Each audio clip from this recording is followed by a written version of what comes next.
안녕하세요. 감성 독서, 감성 전달자입니다. 오늘 소개해드릴 책은요, 게리 켈러와 제이 파파산이 지은 원싱입니다.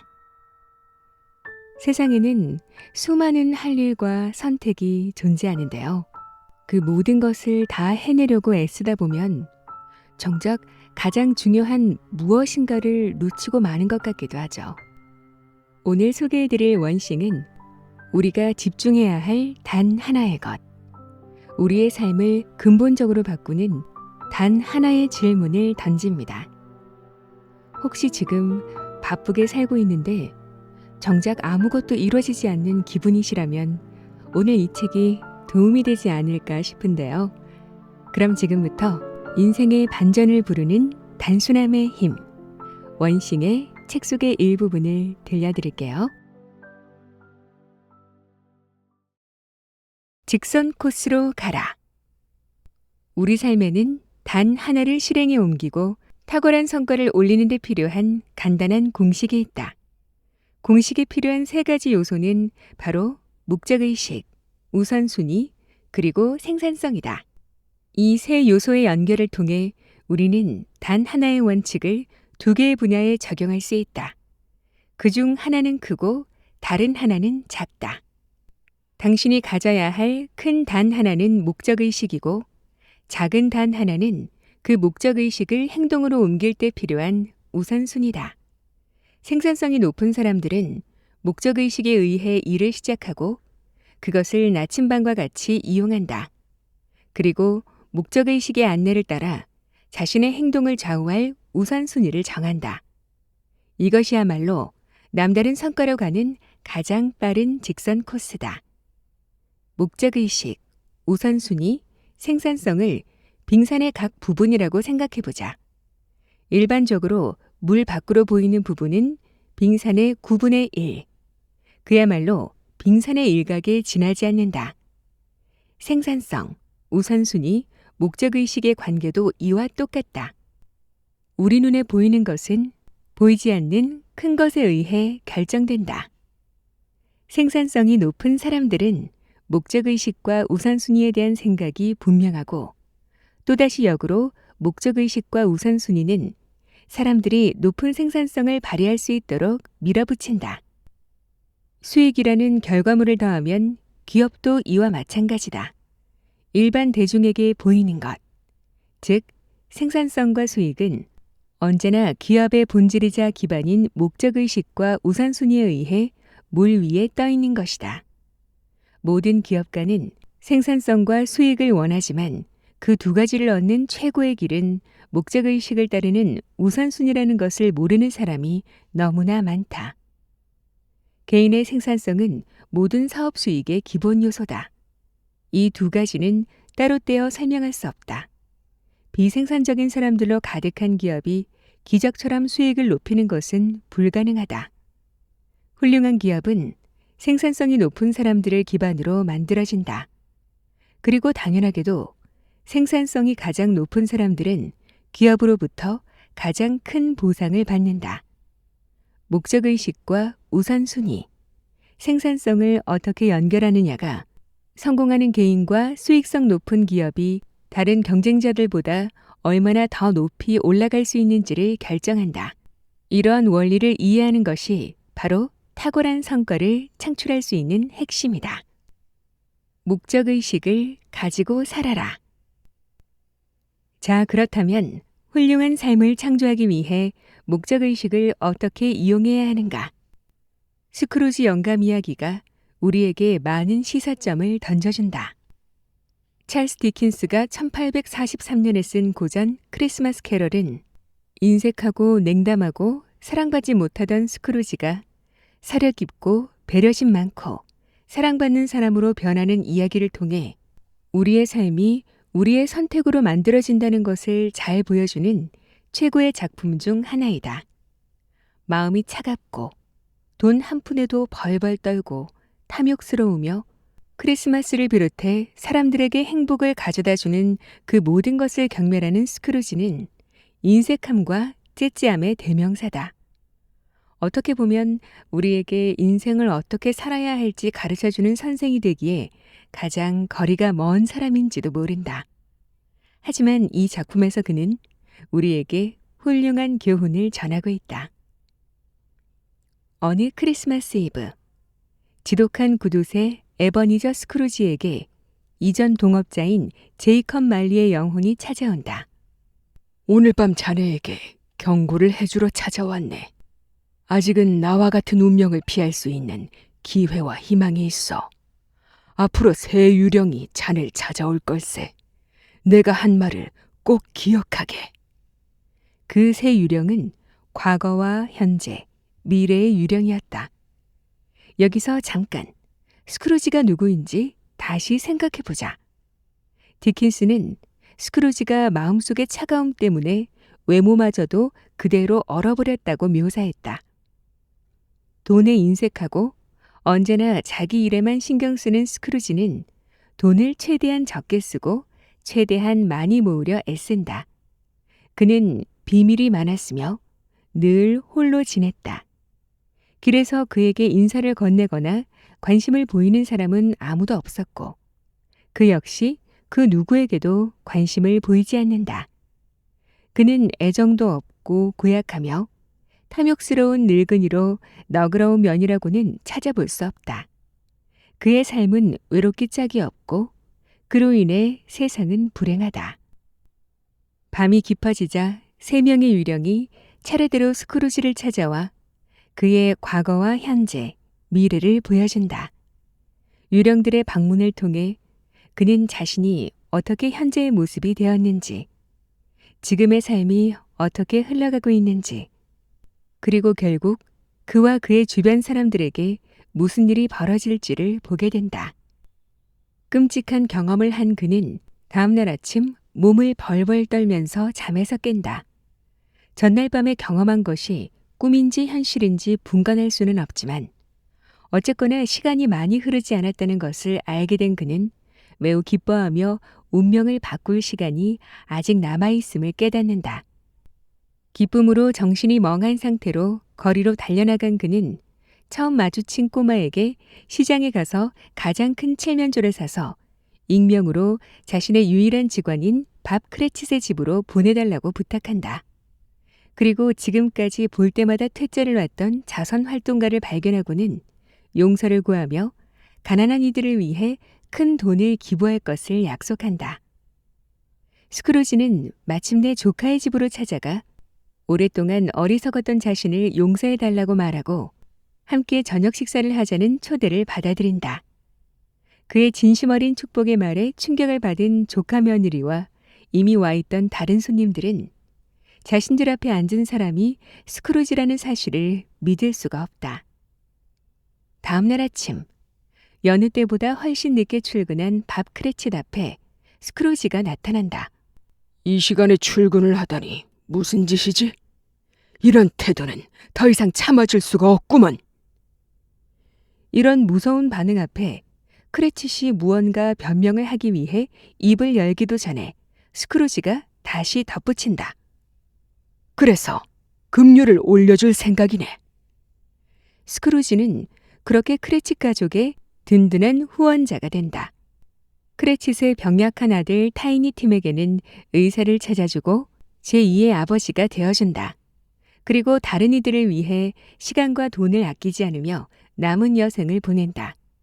이 짧은 이야기를 통해 찰스 디킨스는 훌륭한 삶을 만드는 간단한 공식을 보여준다. 목적의식을 갖고 우선순위에 따라 생산성을 위해 살아야 한다는 것이다.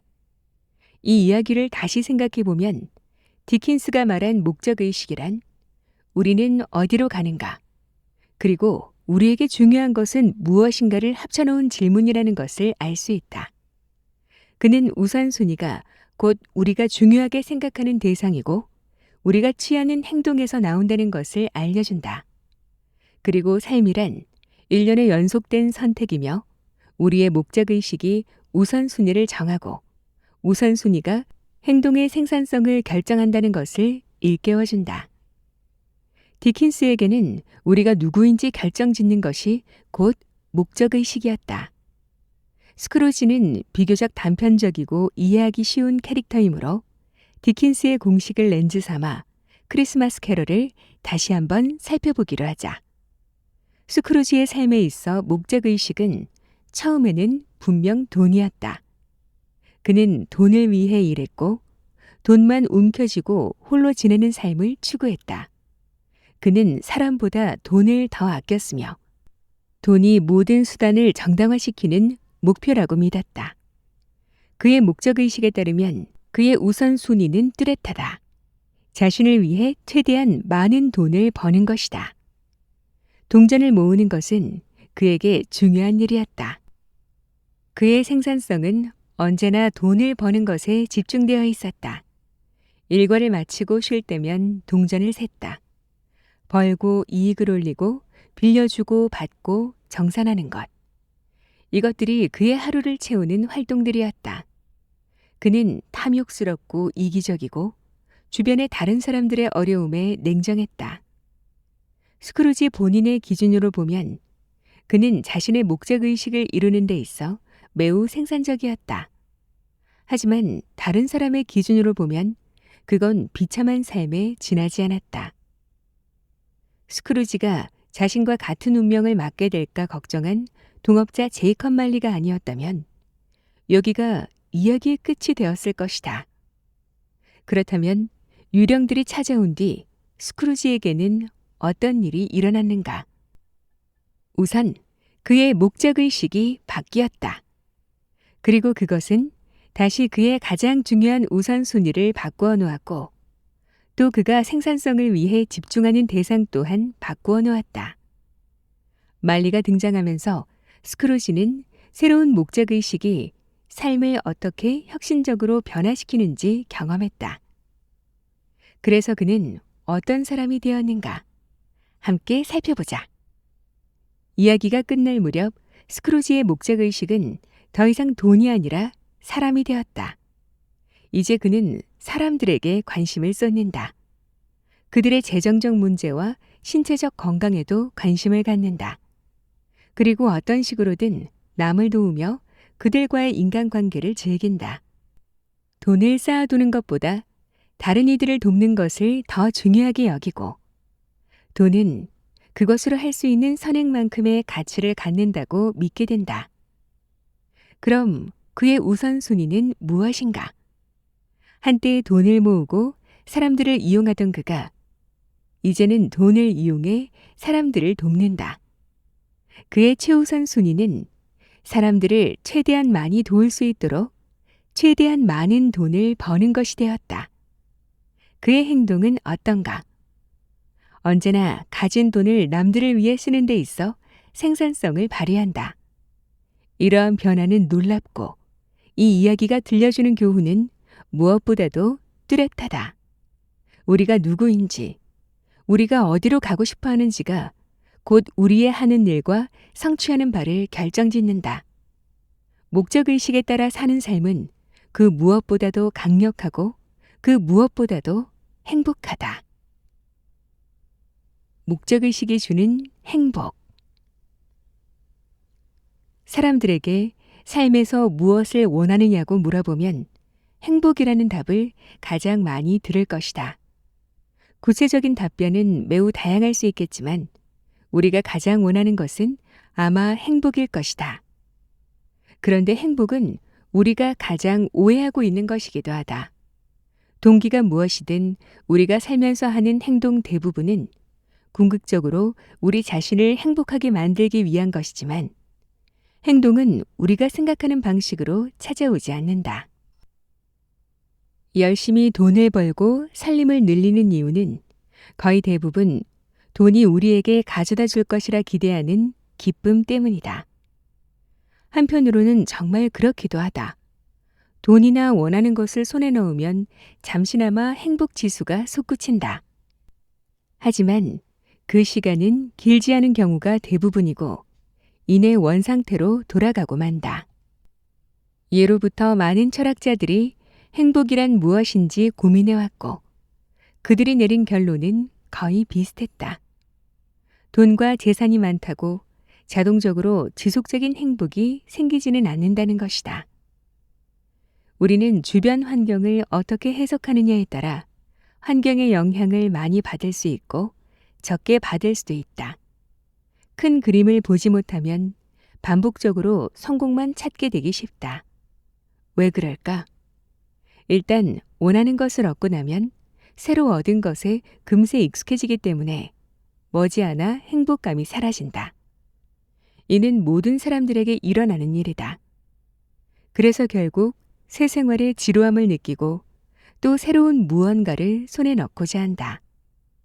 그보다 더 심각하게는 잠시 멈춰서서 손에 넣은 것을 즐기려 하지도 않고 곧장 다시 일어서서 다른 무언가를 찾아 움직이게 될 수도 있다. 거지로 남기에 딱 좋은 길이 아닐 수 없다. 그렇다면 어떻게 하면 지속되는 행복을 찾을 수 있는가? 행복은 만족을 느끼는 길에서 생겨난다. 미국 심리학협회의 전 회장인 마틴 셀리그만 박사는 우리의 행복에 5가지 요소가 있다고 했다. 긍정적인 감정과 기쁨, 성취, 인간관계, 참여, 그리고 의미이다. 이 중에서도 그는 참여와 의미가 가장 중요하다고 보았다. 우리의 삶을 더욱 의미 있게 만들어줄 방법을 찾아 거기에 더 몰입하면 할수록 오랫도록 행복할 수 있다는 것이다. 우리가 매일 하는 행동이 더 큰 목적의식을 충족시킨다면 가장 강력하고도 오래 지속되는 행복이 가능해질 것이다. 돈을 예로 들어보자. 돈은 무언가를 손에 넣는 것과 더 많은 것을 가질 수 있는 잠재력 모두를 상징하기 때문에 매우 훌륭한 본보기가 된다. 많은 이들이 돈을 버는 방법에 대해 오해하는 것은 물론이고 그것이 우리를 행복하게 만들어준다고 착각하고 있다. 지금까지 나는 노련한 기업가부터 고등학생에 이르기까지 많은 사람들에게 부에 대해 가르쳤다.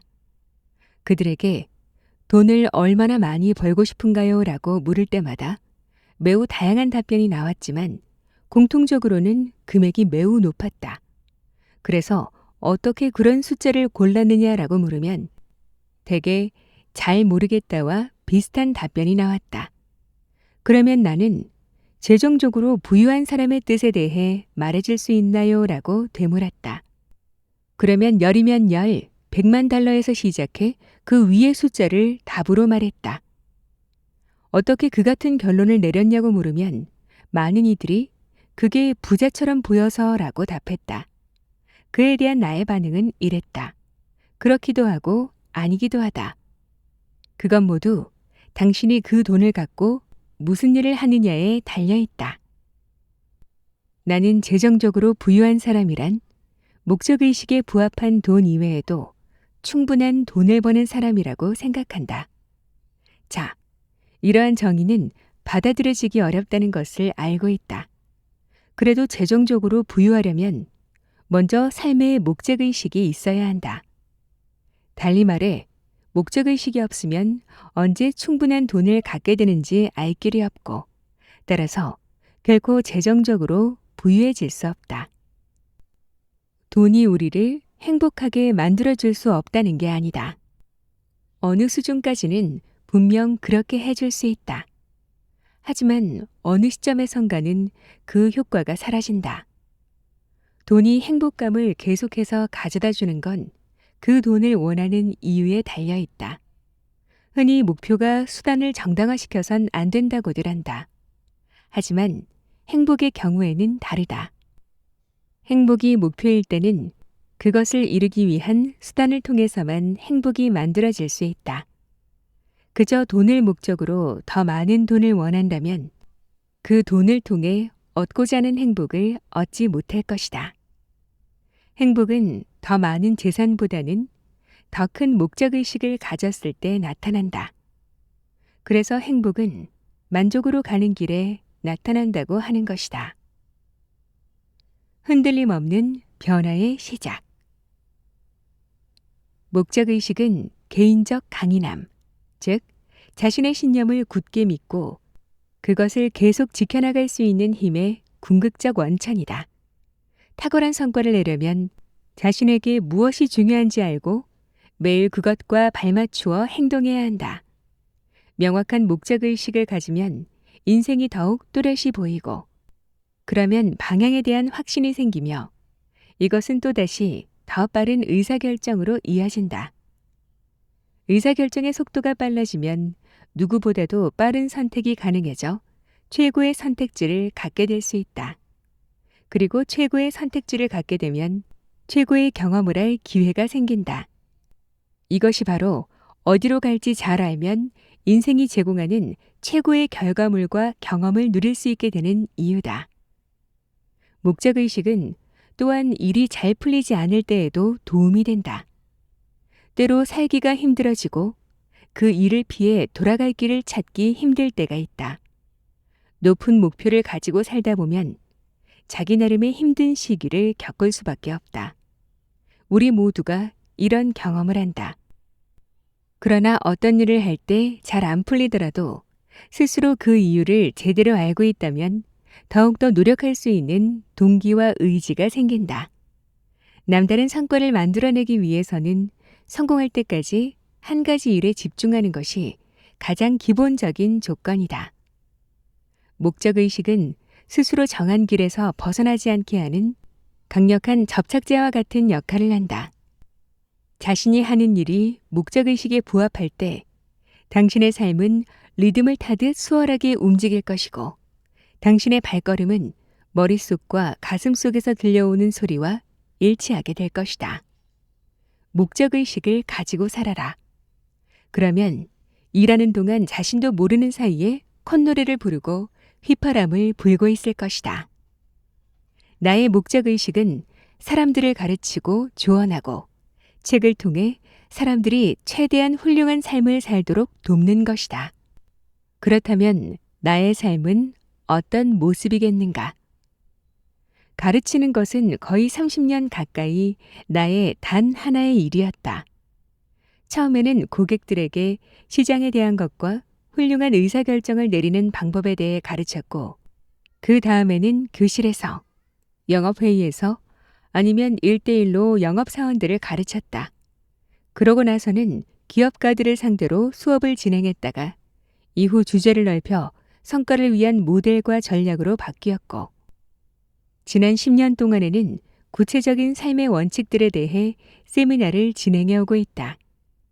가르치는 내용을 바탕으로 사람들을 지도했고, 그 내용을 다시 책으로 내놓았다. 하나의 방향을 정하고 그 길을 따라 행진을 시작하자. 그러고 나서 그것이 자기 마음에 드는지 곰곰이 생각해 보자.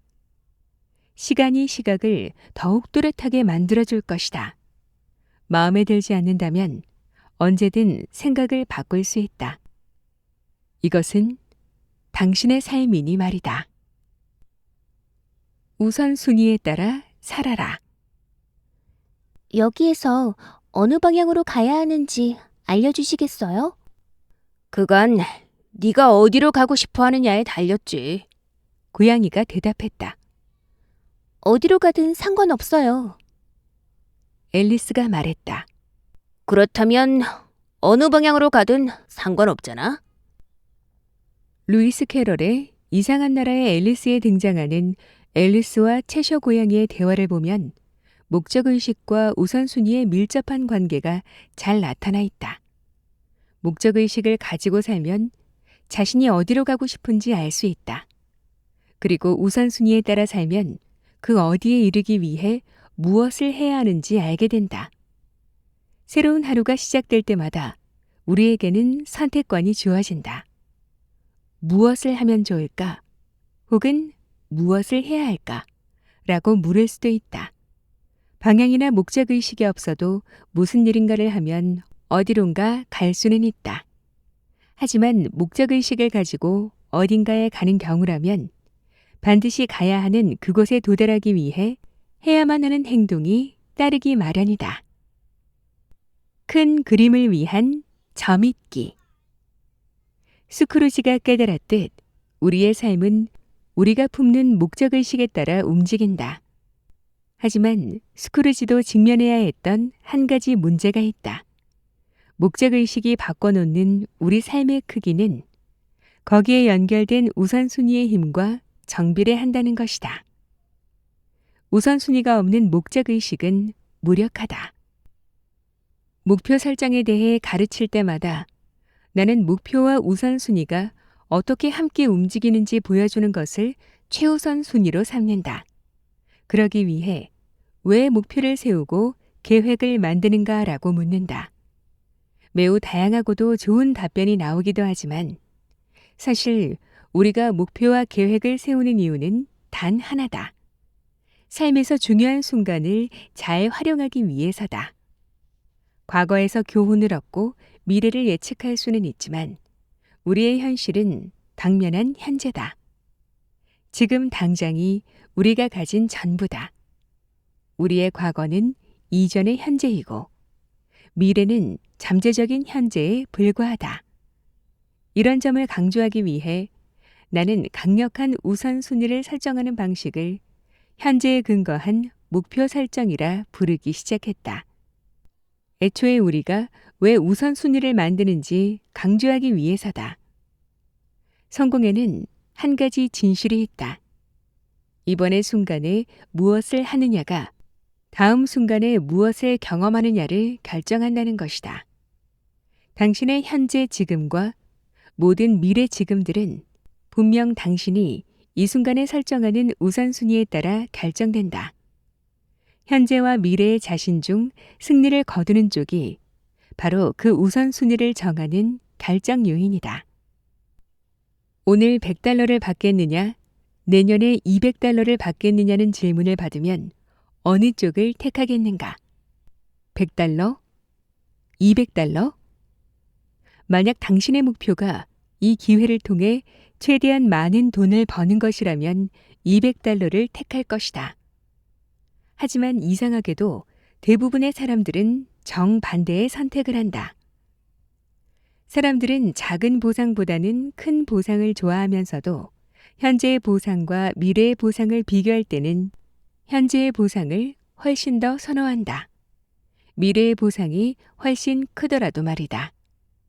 경제학자들은 오래전부터 이 사실을 알고 있었다. 이것은 흔히 발생하는 현상으로 과도한 가치 폄하라고도 불린다. 보상이 먼 미래에 발생할수록 그것을 달성하고자 하는 즉각적인 동기가 줄어든다는 것이다. 멀리 있는 물체가 작아 보이기 때문일 수도 있다. 그래서 사람들은 미래의 것이 현재의 것보다 작다고 오해하고 가치를 폄하한다. 왜 그리 많은 사람들이 미래의 $200를 포기하고 오늘 그 절반만을 받는 것을 선택하는지 이것으로 설명된다. 그들의 현재 중시 편향이 논리를 앞서고 그래서 잠재적으로 남다른 성과를 올릴 수 있는 큰 미래를 그대로 놓쳐버리는 것이다. 만약 매일 이런 식으로 산다면 미래의 당신에게 어떤 심각한 문제가 발생할지 상상해보자.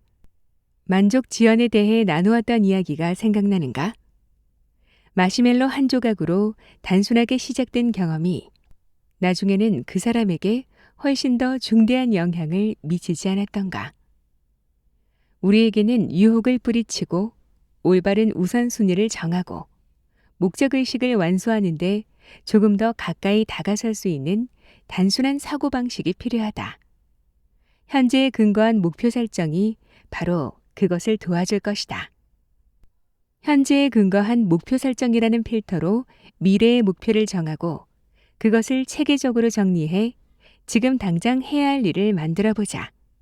큰 인형 속에 크기가 작은 인형이 겹겹이 들어있는 러시아의 마트료시카 인형처럼 당신이 지금 당장 해야 할 단 하나가 오늘 해야 할 단 하나 속에 들어있고 이것은 다시 이번 주에 해야 할 단 하나 안에 들어있고 또 이것은 이번 달에 해야 할 단 하나 안에 들어있고 이런 식으로 계속 이어진다고 생각하면 된다. 이렇게 작은 것이 합쳐지고 더해져 결국 큰 것을 만들어낸다.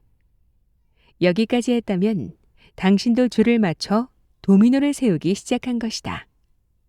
현재에 근거한 목표 설정이 어떻게 당신의 생각을 이끌고 당신의 가장 중요한 우선순위를 결정하는지 이해하고 싶다면 다음 글을 소리내어 읽어보라.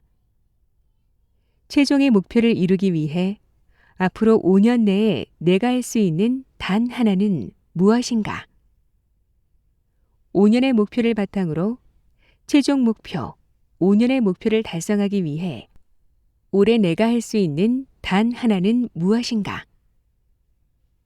올해의 목표를 바탕으로 최종 목표, 5년의 목표, 올해의 목표를 달성하기 위해 이번 달에 내가 할 수 있는 단 하나는 무엇인가? 이달의 목표를 바탕으로 최종 목표, 5년의 목표, 올해의 목표, 이번 달의 목표를 달성하기 위해 이번 주에 내가 할 수 있는 단 하나는 무엇인가? 이번 주의 목표를 바탕으로 최종 목표, 5년의 목표, 올해의 목표, 이번 달의 목표, 이번 주의 목표를 달성하기 위해 오늘 내가 할 수 있는 단 하나는 무엇인가? 오늘의 목표를 바탕으로 최종 목표, 5년의 목표, 올해의 목표, 이번 달의 목표, 이번 주의 목표, 오늘의 목표를 위해 내가 지금 당장 할 수 있는 단 하나는 무엇인가? 인내심을 가지고 전체를 다 읽어보길 바란다. 이 긴 문장이 왜 필요할까? 지금 당장 해야 하는 가장 중요한 일이 무엇인지 알 때까지 생각하는 법을 훈련하고 하나의 목표를 다음 목표와 연관짓는 법을 훈련해야 하기 때문이다. 당신은 지금 크게 생각하는 동시에 이 순간 가장 중요한 일에만 파고드는 법을 배우고 있다. 이러한 질문의 가치를 알고 싶다면 중간 단계를 다 건너뛰고 이렇게 물어보면 된다. 최종의 목표를 달성하기 위해 지금 당장 할 수 있는 단 하나는 무엇인가? 이렇게 해서는 효과가 없다. 지금 당장이라는 순간은 먼 미래와 너무나도 동떨어져 있어서 우선순위를 제대로 파악할 수 없다. 물론 거기에 오늘, 이번 주 등을 추가할 수는 있겠지만 위에서 설명한 모든 단계를 차례대로 다 집어넣지 않으면 당신이 원하는 강력한 우선순위는 발견하지 못할 것이다. 바로 이것이 대부분의 사람들이 자신의 목표에 가까워지지 못하는 이유다. 목표 달성에 필요한 모든 내일에 오늘을 연결시키지 못했기 때문이다. 오늘을 당신이 가진 모든 내일과 연결시켜라. 이를 뒷받침하는 연구 결과도 있다. 총 262명의 학생들을 대상으로 시각화가 결과에 어떤 영향을 미치는지 조사했다. 학생들을 두 그룹으로 나누고 한 그룹의 학생들은 원하는 결과를 마음속에 그려보았고, 예를 들어 시험에서 A 학점을 받는 것. 다른 한 그룹은 원하는 결과를 얻기 위해 필요한 과정, 즉 시험에서 A 학점을 받기 위해 필요한 공부 과정 등을 머릿속에 그렸다. 결론적으로 말하면 과정을 시각화한 학생들이 전반적으로 더 나은 결과를 얻었다. 결과만을 그려본 학생들보다 먼저 공부를 시작하고 더 자주 함으로써 더 높은 성적을 거둔 것이다. 우리는 과도하게 낙관적이고 스스로의 능력에 대해 평균 이상이라고 자부하는 경향이 있다. 그래서 어떤 결과에 수반되는 과정을 철저하게 생각하지 않는 우를 범한다. 전문가들은 이것을 계획의 오류라고 부른다. 이런 이유 때문에 과정을 시각화하는 작업은 꼭 필요하다. 즉, 목표 달성에 필요한 여러 단계를 각각으로 쪼개어 생각하면 남다른 성과를 위한 전략적 사고를 할 수 있게 된다. 이것이 현재에 근거한 목표 설정이 효과가 있는 이유다.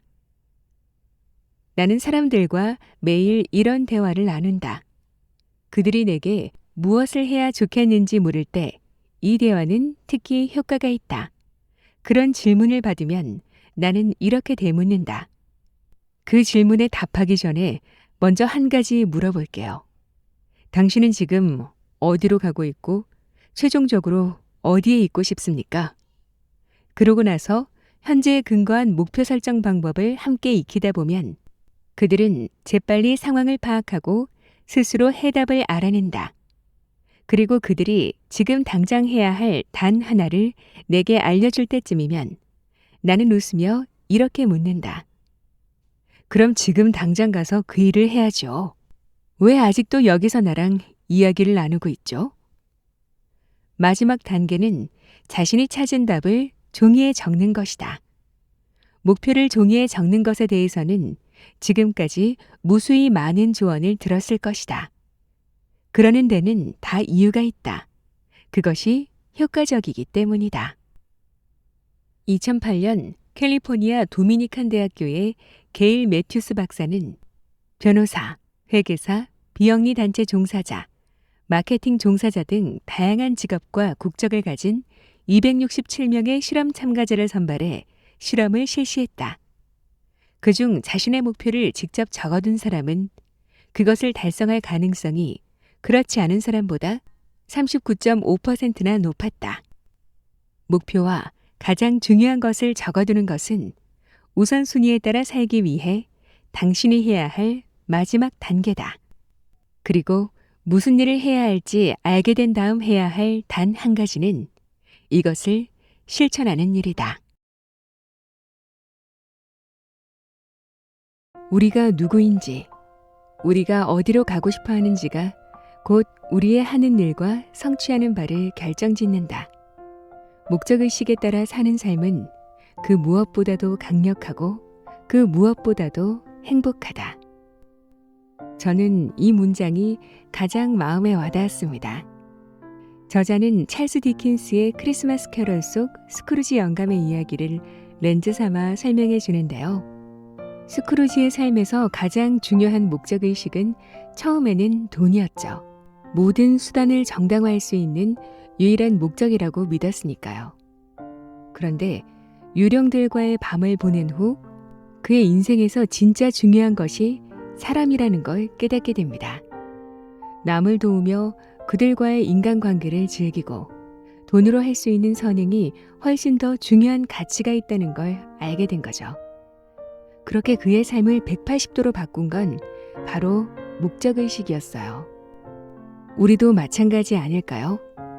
내가 누구인지, 어디로 가고 싶은지를 알고 살아간다면 그때부터 정말 중요한 하나가 뚜렷하게 보이기 시작할 거예요. 해야 할 일이 많아 막막한 날들 속에서도 그 하나에 집중하면 길이 열릴 겁니다. 당신의 삶에서 지금 가장 중요한 건 무엇인가요? 그 대답이 앞으로의 하루하루를 밝혀주는 따뜻한 나침반이 되어줄 겁니다. 오늘도 끝까지 함께 해주셔서 감사합니다. 그럼 저는 또 좋은 책으로 찾아뵐게요.